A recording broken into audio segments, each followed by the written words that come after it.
So friends, बिना किसी देरी के शुरू करते हैं आज की अपनी इस बेहतरीन वीडियो को। अगर आप भी अपनी इंग्लिश को इम्प्रूव करना चाहते हो तो इस वीडियो को एंड तक ज़रूर देखना। सो फ्रेंड्स, यहाँ पर ये यहाँ के माहौल के बारे में बात कर रहा है, यहाँ के वातावरण के बारे में कह रहा है कि यहाँ का वातावरण बहुत अच्छा है। सिंपल इंग्लिश में तो हम किसे बोलेंगे, the surroundings here are very pleasant. The surrounding here are very pleasant, यानी यहाँ का जो वातावरण है, माहौल बहुत अच्छा है। लेकिन माहौल के लिए, वातावरण के लिए हम एक वर्ड का और यूज़ करते हैं जो हमने कल की वीडियो में डिस्कस भी किया था, एम्बियंस। एम्बियंस इसका मतलब भी होता है माहौल, वातावरण। जैसे कि this place has a wonderful ambience. This place has a wonderful ambience, यानी यहाँ का वातावरण, यहाँ का माहौल बहुत अच्छा है। This place has a wonderful ambience. इस पार्क का माहौल मुझे आकर्षित करता है। इंग्लिश में बोलेंगे, the ambience of this park appeals to me. कोई चीज़ तुम्हें अपील करती है, यानी आकर्षित करती है अपनी ओर, तुम्हें वो अच्छी लगती है।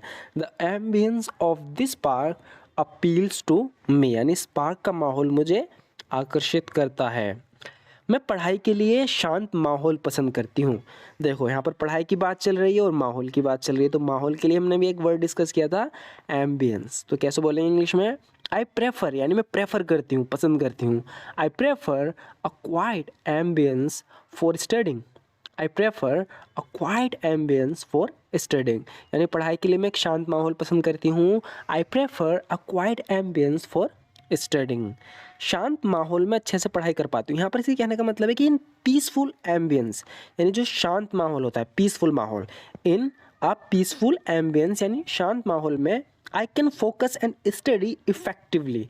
मैं फोकस कर सकती हूँ और पढ़ाई कर सकती हूँ अच्छे से, इन अ पीसफुल एम्बियंस, शांत माहौल में। तो यहाँ पर मैं बार बार इस वर्ड का यूज़ कर रहा हूँ ताकि ये भी आपके लिए बहुत कॉमन हो जाए, आप इसे इजीली यूज़ कर पाओ। ये तभी होगा जब हम इसका बार बार यूज़ करेंगे ना, तो ये वर्ड भी आपके लिए बहुत ही आसान हो जाएगा। जैसे कि आप वाटर, लव, इस तरह के वर्ड हम बचपन से जानते हैं क्योंकि हमारे सामने बार बार यूज़ होते हैं। लेकिन इस तरह के वर्ड कम यूज़ होते हैं तो हमें बोलने में दिक्कत होती है। लेकिन यहाँ पर हम एग्जाम्पल में बार बार यूज़ कर रहे हैं इसका। In a peaceful ambience I can focus and study effectively. शांत माहौल में मैं अच्छे से पढ़ाई कर पाती हूँ। यहाँ के लोग भी बहुत मिलनसार हैं। अगर आपने कल की वीडियो देखी है तो मिलनसार के लिए एक तो हम फ्रेंडली का यूज़ करते हैं, एक वर्ड और यूज़ करते हैं जो कि मैं भी बताऊँगा आपको। यहाँ पर कह रही है कि the people here are also very friendly. The people here are also very friendly, यानी यहाँ के लोग बहुत मिलनसार हैं। The people here are also very friendly, या मिलनसार के लिए हम यूज़ करते हैं एमिएबल का। द लोकल्स, लोकल्स को भी जहाँ जिस जगह हमें, अगर वहाँ लोकल की बात कर रहे हैं, लोकल्स की, तो वहाँ के लोगों की बात कर रहे हैं। The locals here are also very amiable. The locals here are also very amiable, यानी यहाँ के जो लोग हैं ना, बहुत मिलनसार हैं। The locals here are also very amiable. कमरे में चारों ओर चीज़ें बिखरी हुई हैं। अब कल की वीडियो में भी हमने डिस्कस किया था, कोई चीज़ बिखरी हुई है कमरे में, बिखरे हुए हैं चारों तरफ कोई भी चीज़, तो उसके लिए हम यूज़ करते हैं स्कैटर्ड का। तो यहाँ पर इसकी इंग्लिश होगी, things are scattered all around the room. Things are scattered all around the room, यानी कमरे में चारों ओर चीज़ें बिखरी हुई हैं। Things are scattered all around the room, तो किस तरीके से हम बोल रहे हैं, स्कैटर्ड ऑल अराउंड, यानी चारों ओर बिखरे होना। Things are scattered all around the room, कमरे में चारों ओर चीज़ें बिखरी हुई हैं। कुछ लोग इस तरीके से बोलते हैं कि the entire room cluttered with stuff. इसका मतलब है कि पूरे कमरे में सामान फैला पड़ा है। कमरे में बिखरे सामान को उनकी जगह पर रखना होगा। कैसे बोलेंगे इंग्लिश में, the scattered items in the room need to be put back in their places, यानी जो सामान जहाँ रखा था उसे वहीं रखना होगा, कमरे में बिखरे हुए सामान को उनकी जगह रखना होगा। The scattered items in the room need to be put back in their places. The scattered item in the room need to be put back in their places. कमरे में इधर उधर बिखरी हुई चीज़ों को ऑर्गेनाइज तरीके से करना होगा। यहाँ पर मतलब है कि जो चीज़ें बिखरी पड़ी है ना, उन्हें बिल्कुल ठीक करना है, हमें ठीक करना है, नहीं कमरे को ऑर्गेनाइज करना है, बिल्कुल अच्छे से करना है। तो इंग्लिश में बोलेंगे, it's necessary to organise the items scattered around the room. It's necessary to organise the items scattered around the room, यानी कमरे में इधर उधर जो चीज़ें बिखरी हैं उन्हें ऑर्गेनाइज करना है, उन्हें सही ढंग से रखना है। मुझ मम्मी के आने से पहले कमरे की सफाई करनी होगी। I need to clean the room before mom arrives. I need to clean the room before mom arrives, यानी मम्मी के आने से पहले मुझे कमरे की सफाई करनी होगी। I need to clean the room before mom arrives. यहाँ पर कह रही है कि मैंने अपना सामान कमरे में चारों ओर बखेर दिया। इंग्लिश में बोलेंगे I have scattered my belongings. Belongings भी मतलब होता है जो मेरा सामान है, my belongings. I have scattered my belongings all around the room. I have scattered my belongings all around the room, यानी मैंने अपना सामान कमरे में चारों ओर स्कैटर्ड कर दिया, यानी बखेर दिया। आई have scattered my belongings all around the room. क्या आप फर्श पर बिखरे हुए कागजात इकट्ठा करने में मेरी मदद कर सकते हैं? Can you help me gather the scattered papers on the floor. तो फ्लोर पे पेपर्स पड़े हैं काफ़ी सारे बिखरे हुए, तो कह रही है कि can you help me gather the scattered papers on the floor. Can you help me gather the scattered papers on the floor. क्या आप फर्श पर बिखरे हुए कागजात उठाने में मेरी मदद कर सकते हैं? बिखरे हुए सामान को ठीक करने में मेरी मदद करो, प्लीज़ लैंड अ हैंड। देखो जब भी हम किसी से मदद मांगते हैं प्लीज़ हेल्प मी, या थोड़ा अच्छे तरीके से अगर बोलना है तो हम कहते हैं please land a hand in arranging the scattered items. Please land a hand in arranging the scattered item. Please बिखरे हुए सामान को ठीक करने में मेरी मदद करो। शहर में नया होने की वजह से मेरा यहाँ कोई किसी से जान पहचान नहीं है। यहाँ पर ये शहर में नया आया है तो किसी से जान पहचान भी नहीं है। बता रहा है कि due to being new in the city.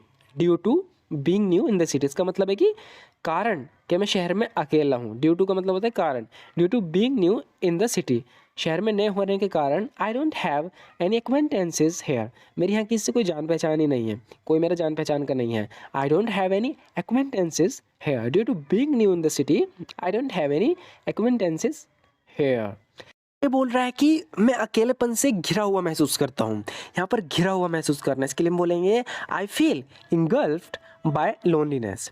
I feel engulfed by loneliness, यानी मैं अकेलेपन से घिरा हुआ महसूस करता हूँ। मुझे अकेले रहने की आदत डालनी होगी। इंग्लिश में बोलेंगे I need to cultivate the habit. कोई भी हैबिट को डालना, कोई भी हैबिट बनाना तो कल्टिवेट का यूज़ कर सकते हैं हम। I need to cultivate the habit of being alone. I need to cultivate the habit of being alone, यानी मुझे अकेले रहने की आदत डालनी होगी। I need to cultivate the habit of being alone. या ऐसे भी कह सकते कि I should get used to living by myself, यानी मुझे अकेले रहने की आदत डाल लेनी चाहिए। I should get used to living by myself, यानी मुझे यूज टू हो जाना चाहिए अकेले रह जाने का। हम किसी चीज़ के यूज टू हो जाते हैं ना, कोई यूज टू हो जाता है ज़्यादा सोने का, कोई यूज टू हो जाता है ज़्यादा बोलने का। यूज टू हो जाना मतलब उसकी ज़्यादा आदत हो जाना। तो कह रहा है कि I should get use to, यानी मुझे आदत हो जानी चाहिए लिविंग बाय माई सेल्फ, अकेले रहने की। कह रहा है कि मुझे अकेले जीने की आदत डालनी चाहिए। I should get use to living by myself. देखो मैं नहीं चाहता कि तुम्हें ऐसा लगे कि मैं तुम पर ऐसा करने के लिए दबाव डाल रहा हूँ। इस इंग्लिश में हम इस तरीके से बोलेंगे look I don't want you to feel that I am pressuring you to do this.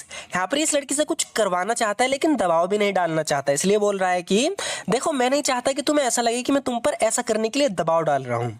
Look I don't want you to feel that I am pressuring you to do this. तुम आज़ाद हो अपने खुद के फैसले लेने के लिए। आगे कह रहा है कि you are free to make your own decisions. You are free to make your own decisions, यानी तुम आज़ाद हो अपने खुद के फैसले लेने के लिए। You are free to make your own decision.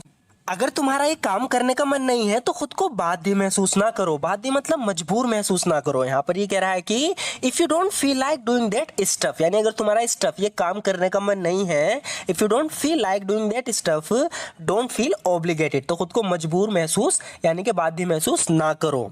मैंने वादा किया था कि मैं तुम्हारे पिता के आने तक तुम्हारे साथ रहूंगी। यहाँ पर ये किससे कह रही है कि आई प्रोमिस्ड, यानी मैंने वादा किया था, यानी बात पास्ट में चल रही है इसलिए हम विल की जगह यहाँ पर वुड का यूज करेंगे। आई प्रोमिस्ड यानी मैंने वादा किया था I would stay with you until your father arrived, यानी मैंने वादा किया था कि तुम्हारे पिता के आने तक मैं तुम्हारे साथ रहूंगी। आई promised I would stay with you until your father arrived. मैं जानती हूँ मेरा यहाँ होना तुम्हें पसंद नहीं है। आगे बोल रही है कि आई नो, मैं जानती हूँ, I know you don't feel like my being here, कि मेरा यहाँ होना तुम्हें पसंद नहीं है, ये बात मैं जानती हूँ। I know you don't feel like my being here. तुम्हारे पिता के यहाँ आते ही मैं चली जाऊंगी। बोल रही है कि I leave as soon as your father gets here. I leave as soon as your father gets here, यानी तुम्हारे पिता के यहाँ आते ही मैं चली जाऊंगी। I leave as soon as your father gets here. तुम्हारे चेहरे को देखते ही पता चलता है कि तुम्हारे पास खुशखबरी है। सो फ्रेंड्स यहाँ पर अपने दोस्त के हंसते हुए चेहरे को देख के कह रही है कि just by looking at your face I know that you have good news. Just by looking at your face I know that you have good news, यानी तुम्हारे चेहरे को देख के मुझे पता चलता है कि तुम्हारे पास खुशखबरी है। मुझे जल्दी जाना होगा क्योंकि मैं इंजन चला हुआ छोड़ आया। सो फ्रेंड्स यहाँ पर ही किससे मिलना है, लेकिन अपने घर का किसी चीज़ का इंजन चला हुआ छोड़ आया। तो कह रहा है कि I have to go soon because I left the engine running. I have to go soon because I left the engine running, यानी मुझे जल्दी जाना होगा क्योंकि मैं इंजन चला हुआ छोड़ आया। I have to go soon because I left the engine running. अगर तुम अपना मन बदलती हो तो ये रहा मेरा कार्ड। तो इसने यहाँ पर किसी को ऑफर दिया, अब जा रहा है, कह रहा है कि इस ऑफर के बारे में सोचना। उस लड़की ने इसके ऑफर को मना कर दिया, कह रहा है कि अगर तुम अपना मन बदलती हो तो ये रहा मेरा card. If you change your mind, if you change your mind, यानी अगर तुम अपना मन बदलती हो, अपना माइंड बदलती हो, if you change your mind this is my card, ये रहा मेरा कार्ड। तुम मुझे कभी भी कॉल कर सकती हो, you can call me any time, you can call me any time, यानी तुम मुझे कभी भी कॉल कर सकती हो, you can call me any time. तुम जल्दबाजी में ऐसे फैसले नहीं ले सकती, you can't take such decisions in haste. तो यहाँ पर उसने एकदम से मना कर दिया, कह रहा है कि थोड़ा सोच लो, तुम जल्दबाजी में ऐसे फैसले नहीं ले सकती, you can't take such decisions in haste. मैंने ये फैसला जल्दबाजी में नहीं लिया। यहाँ पर ये बोल रही है कि I have not made this decision in haste, I have not made this decision in haste, यानी मैंने फैसला जल्दबाजी में नहीं लिया। I have not made this decision in haste. तुम मुझसे सिर्फ तभी बात करते हो जब तुम्हें कुछ पैसों की ज़रूरत होती है। तो इसका लड़का इससे पैसे मांग रहा है, तो इससे कह रहा है कि तुम मुझसे सिर्फ तभी बात करते हो जब तुम्हें कुछ पैसों की ज़रूरत होती है। इसे इंग्लिश में बोलेंगे, the only time you talk to me is when you need some money. The only time you talk to me is when you need some money, यानी तुम मुझसे सिर्फ तभी बात करते हो जब तुम्हें पैसों की ज़रूरत होती है। तो इस बार तुम्हें पैसों की किस लिए ज़रूरत है, पूछ रहा है कि so what do you need money for this time, so what do you need money for this time. तो इस बार तुम्हें पैसों की किस लिए ज़रूरत है, so what do you need money for this time. मेरा आज का दिन बहुत थकान भरा रहा, अब मैं आराम करना चाहूँगी। इसे हम इंग्लिश में इस तरीके से बोलेंगे, I have had a long day, I have had a long day. Have a long day, इसका क्या मतलब है, इसका मतलब है कि किसी का दिन बहुत थकान भरा रहा, यानी उसने बहुत मेहनत करी, उसे थकान सी महसूस हो रही है, बहुत काम किया उसने। तो यहाँ पर कह रही है कि I have had a long day, यानी मेरा दिन बहुत थकान भरा रहा, एंड और I would like to rest now, अब मैं आराम करना चाहूँगी।